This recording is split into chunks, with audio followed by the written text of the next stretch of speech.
今日は調子はどうでしょうね。どうかな。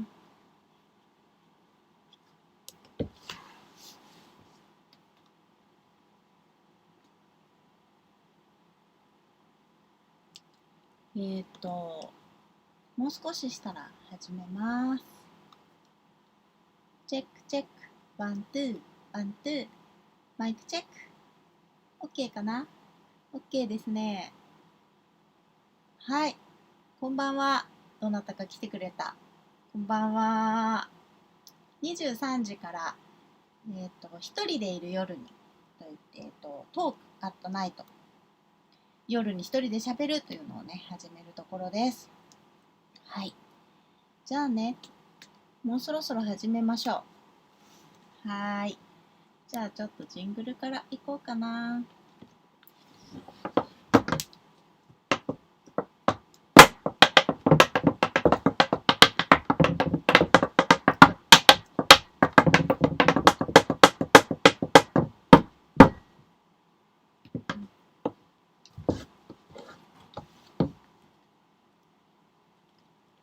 はい、こんばんは。踊る夏子です。タップダンサー振付家をしています。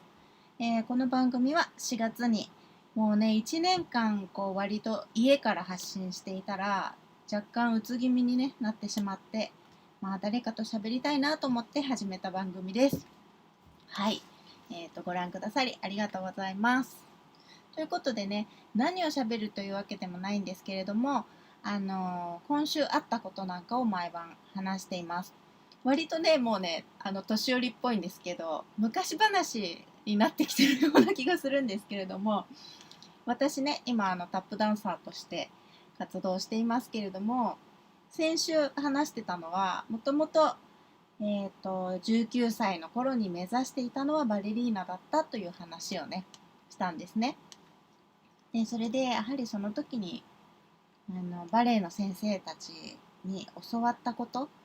が今の私の基礎になってるなということをすごく思っていまして、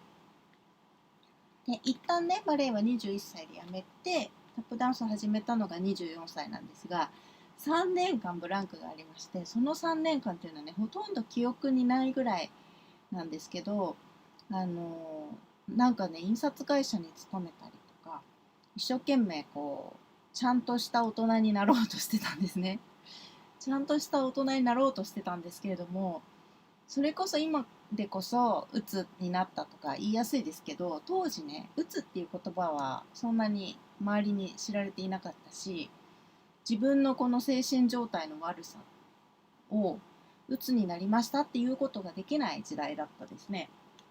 なのでちょっとよくわからないですけども、おそらく鬱で引きこもりになっていたと思いますけれども、あんまり記憶がないんですね。はい。そんな3年間の後にタップダンスに出会って、それ以降もうタップを絶対やめないぞと、踊るっていうことをやめる、タップだけじゃないですね、自分が踊るということをやめるなんてこともやめようと思ったんですねっていう話を前回はしました。はい。でね、なんかこのところちょっとパソコンとカメラの接続が悪かったりして、途中で配信が終わっちゃったり、あのなんかしてたんですけど、今日大丈夫そうですね。よかったです。はい。じゃあね、ちょっともう一回踊ろうかな。タップダンスこんなです。よいしょ。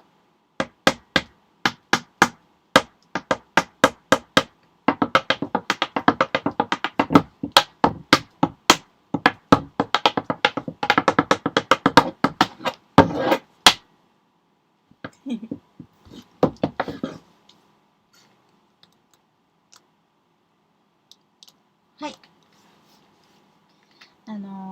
皆さんタップダンス、私のチャンネルで毎日毎日いろいろなタップダンスのステップの動画を上げてるんですけれども、タップダンスってどういうものかなって、やはりこうショーの中でとか映画の中で見ることはあっても、なかなか身近に見ることがね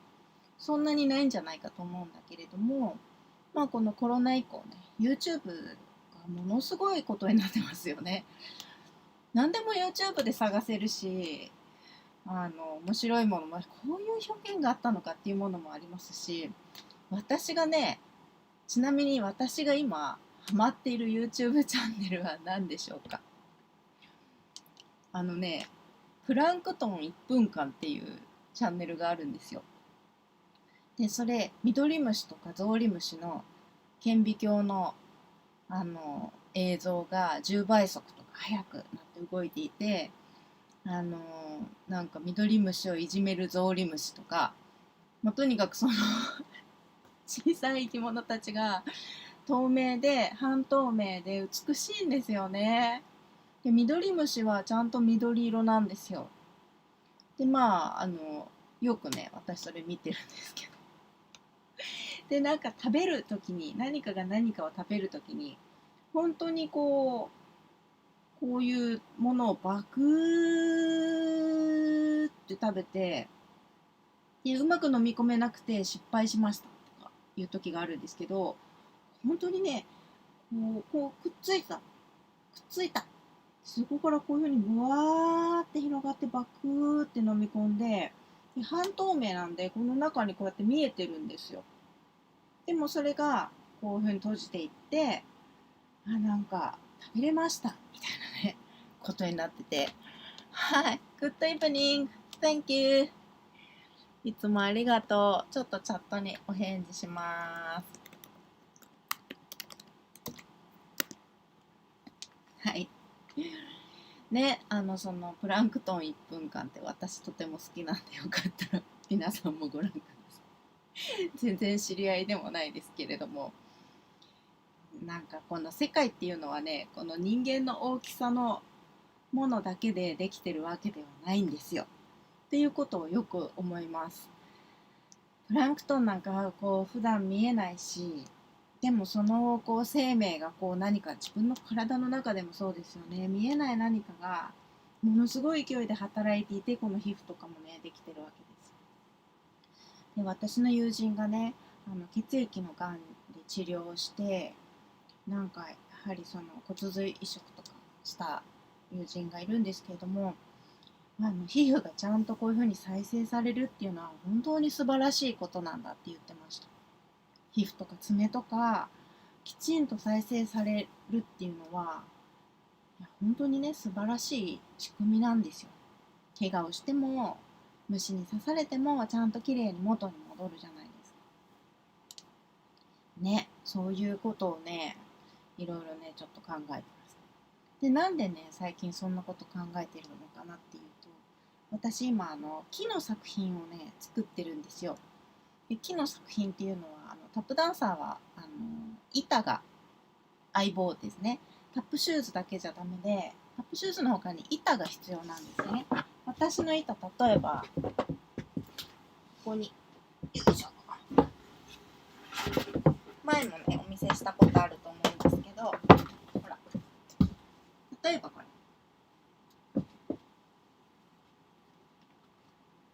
れね、これは厚さはこんぐらいありますね。この板どんな音か踏んでみようか。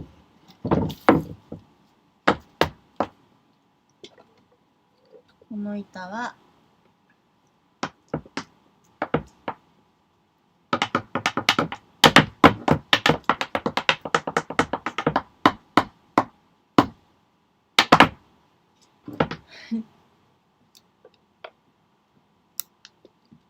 はい、ちょっとね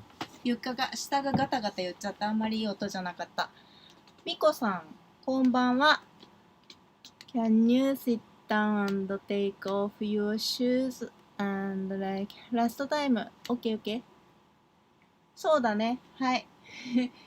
こんばんは。いつもね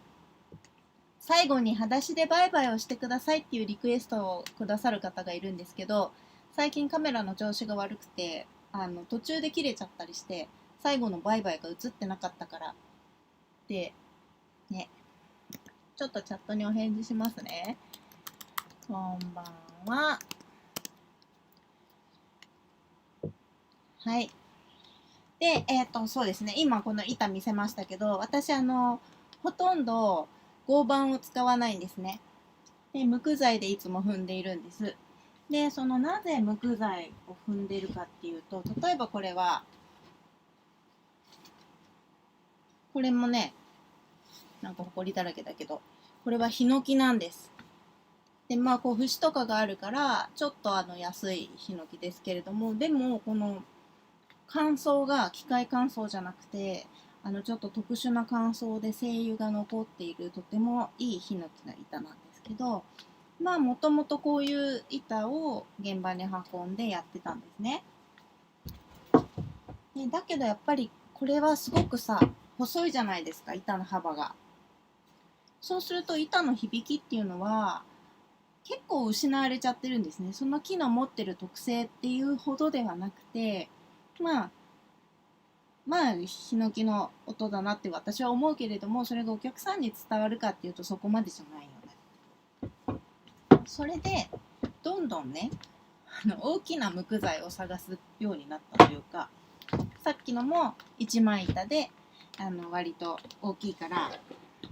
よいしょ、はい、これくらいあるともうかなりねいい音なんですよ。今ちょっとちゃんと環境を整えてないので鳴ってなかったですけど、下がガタガタ言って当たりが出ちゃったけど、この子はよくこう持っていけるからね、現場に持って行ったりしますね。ライブハウスとかちょっとしたイベントだったらこれで持ってきます。で板っていうのはこの幅がね木の年齢に応じてるわけですよね。こんぐらいの木だったらほとんど板取れないですよね。でも例えばこれだったらね、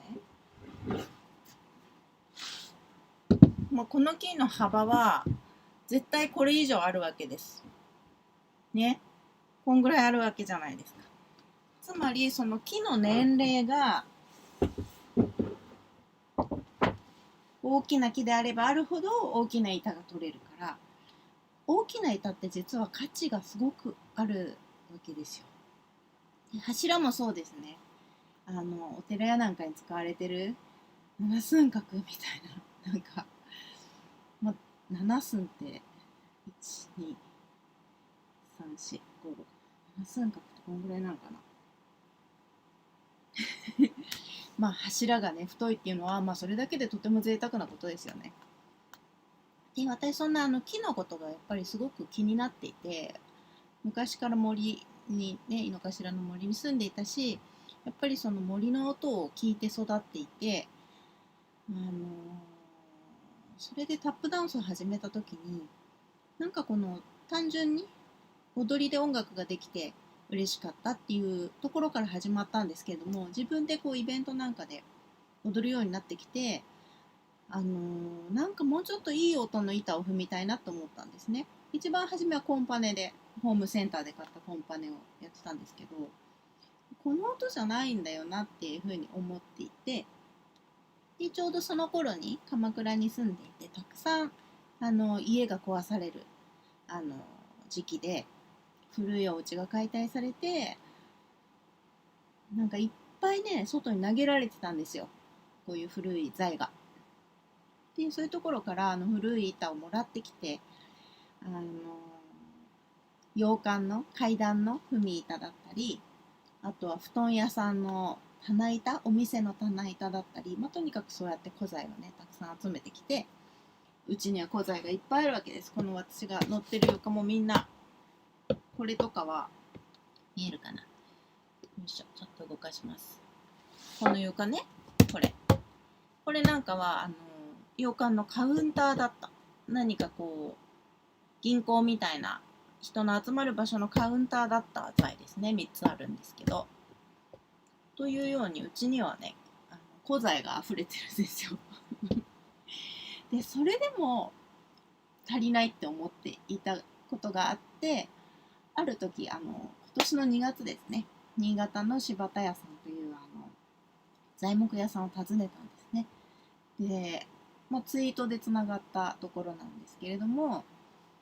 木材への愛にあふれているツイートを毎日読んでいるうちに、この木材倉庫にぜひ行ってみたいと思って行って、で、そこでいろいろ本当に木への愛情たっぷりな話をたくさん聞いて、私もその木を奏でるという、この木はどんな音がするんだろうって、そういうことの興味でいろいろ集めてましたけれども、この人にはかなわないなっていう、もう木を見ただけでその木がどういう木か分かるっていうね方で、なんかね、本当にワクワクする時間を過ごしたんですけど、そんなことがあって、その大きな一枚板、うちにあるのはせいぜいこれくらいですけども、こんな大きな一枚板を踏ませていただく機会があって、そちらの動画ね、私のチャンネルにありますので、ぜひご覧ください。新潟アートトリップのファイナルっていうので、その音が聞くことができます。で、その一枚板を踏む機会がまた次にある時までに、私は一枚板をもっと知りたいなと思って、練習用にね、この春に1つ購入したんですね。2つ購入したんです。で、それが家の稽古場には入らないので、ちょうどよくアーティスト・イン・レジデンスの募集があって、そこに採択していただけたので、バンクアートステーションというところに大きな9畳のスペースをいただいて、そこでその大きな板を置いて毎日今練習してるわけです。はい。前置きが長くなっちゃっ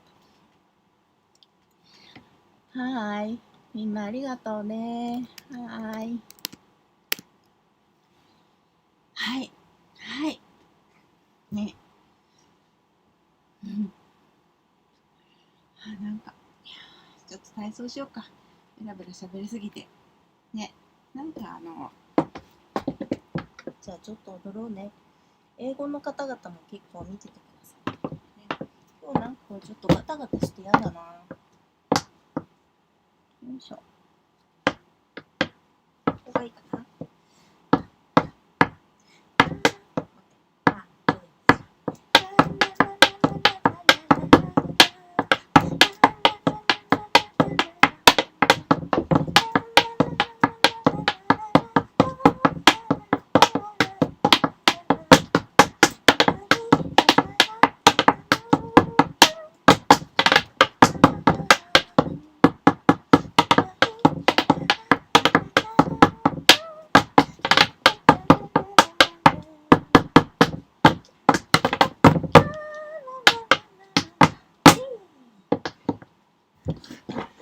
なんかちょっと失敗したけど。はーい。なんかちょっとね、最近うちで稽古してないので、板のセッティングが悪くて、ちょっとガタガタノイズがいっちゃいますね。はい。ねえ。そうなんですよ。それで、その板の、一枚板のカバの木というのの作品を今作っていて、カバの木がどういうふうにこれまで育って、どういうふうに大きくなって、そして今私の元に来てるんだろうなっていうことを想像しながら作品を作ってるんですね。で、そうするとやっぱりこう人間の基準だけじゃないいろいろなことがあって、季節が巡って何かが成長していくときに、木が成長していくときにどれだけのいろいろな自然の要素が必要なんだろうとか、ね、乾いててもダメだから雨が必要だし、太陽も風も必要だし、そういうことの中で木が大きく育っているっていうね、ことを考えて、毎日いるわけです。で、それをどうやってタップダンスにするんだろうっていうのがね、なかなか難しいですよね。でもそのカバの板がもともと木だったけど今は板として私のところに来たその子がどんな音を出すのかなって、毎日ね練習してるんです。で、それちょっと面白かったのは、それ音楽としてそれは作ってないんですね。私今結構カバー集を作っていて、怪盗太陽というチャンネルで今日も BTS のパーミッショントゥダンスを踊って、それが今日の7時ぐらいに公開されたんですけれども、そうやってね、やっぱりみんなが知ってる曲でタップを踊るとどうなるのっていうのを毎週公開してきてるんですけれども、それだけじゃなくてオリジナル作品を作ろうということで、今そのカバ抜きのねオリジナル作品を今作ってるんですけど、そちらは全然音楽というよりはむしろセリフみたいなことかなと思って作ってます。でなので難しいんだけれども、タップダンスはアカペラっていう表現方法があって、音楽に合わせないで足音だけで何か奏でるっていうね。はい。なんか私のカメラにまた問題があるよって言ってくれてるんだけど、これうまくできないんだよね。しょうがないね。YouTube が受信している動画が少ないため、滑らかなストリーミングを維持できませんっていうのが出ちゃいますね。ストリームの状態がエラーが出ています。ね。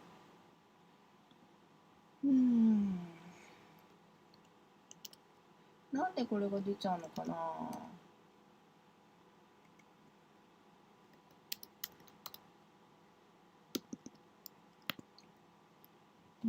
とにかく喋りますね。はい。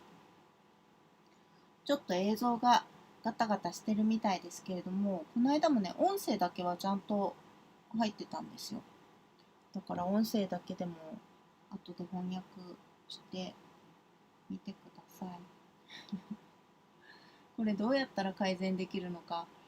私わかんないんだよ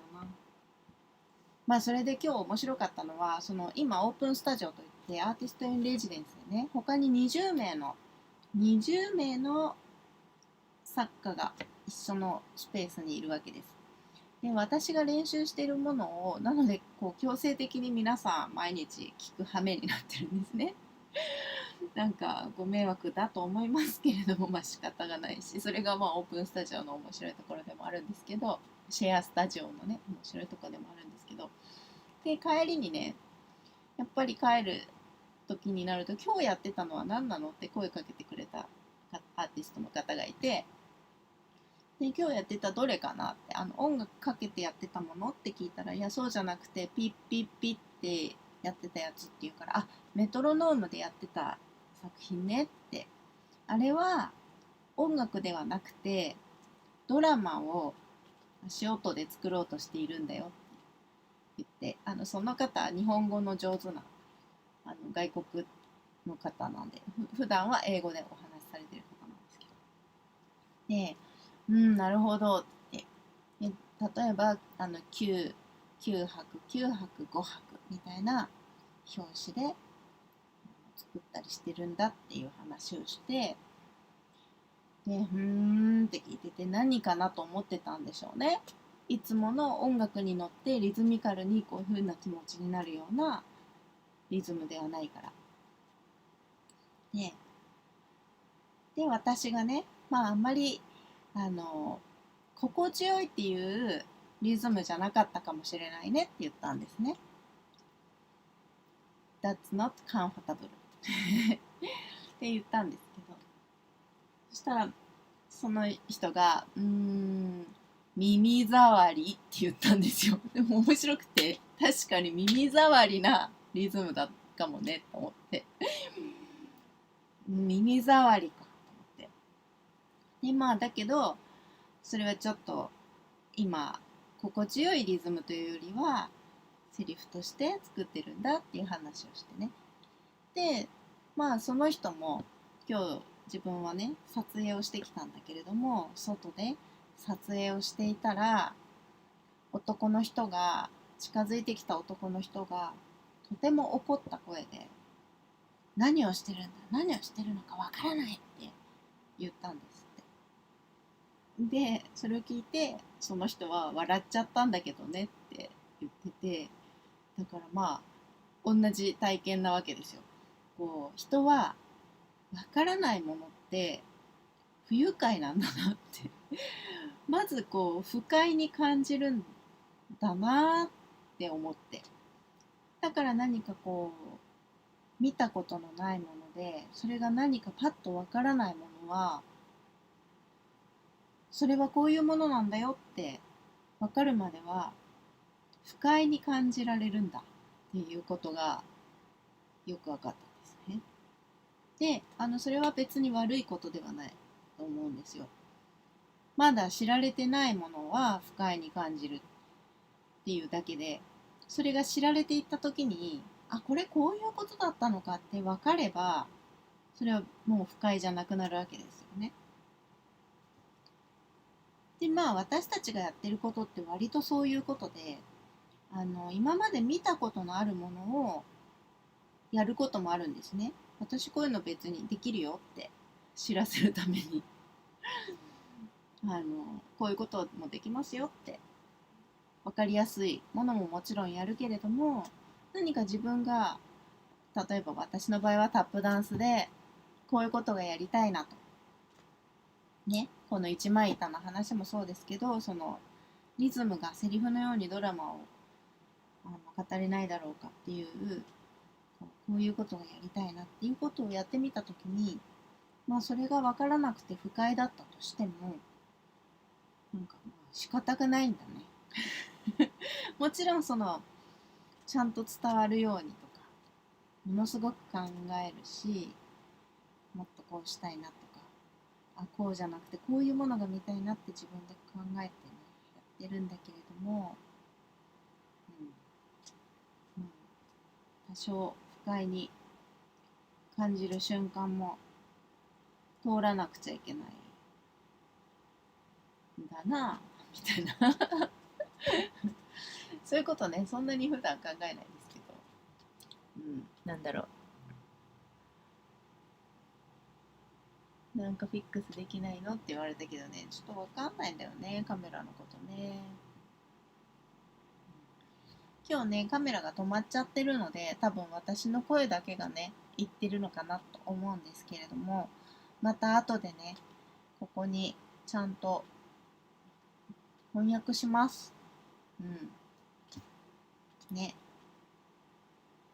はい。ということで、まあ今日面白かったのはそれです。で、私が作ってる作品もね、今その回答対応というチャンネルで公開されてますので、ぜひご覧ください。なんかこう、いつもね、みんな見てくださるんですけど、ここ3回ぐらいね、このエラー続きなんですよね。ストリームの状態を改善ってなっちゃうんですよ。で、エラー、ストリームは健全です。エラーでね、この、なんか、なんだろうな、何がいけないんだろう。ちょっとわかんないですね。はい。まあね、この番組ずっと続けたいなって思ってるんですけど、こういう風にあんまりせっかく見に来てくれて残念な思いをさせてしまうと良くないですね。うん。ちょっとどうしたらいいか考えます。はい。はい。ではじゃあ、ちょっと日本の皆さんにお知らせしますと、今、そのレジデンスしているバンクアートステーションのオープンスタジオが8月の8、9と13、14、15にあります。その場所は、みなとみらい線新高島駅の駅の改札が地下2階なんですけど、1階上がっていただいて、地下1階にそのね、アートスペースがあるんですよ。で、そこで、私は、映像の展示をしてるんですけど、今作ってる作品、YouTube でも公開している回答対応の作品の展示をしますけれども、毎日2時から2時半、14時から14時半にパフォーマンスをする予定です。はい。で、その様子もね、ちゃんと記録して、また後ほど YouTube にアップしようと思いますけれども、ぜひ生でその一枚板のタップダンスってどういうものなんだろうってご興味ある方は無料ですので、よかったらいらしてください。で、その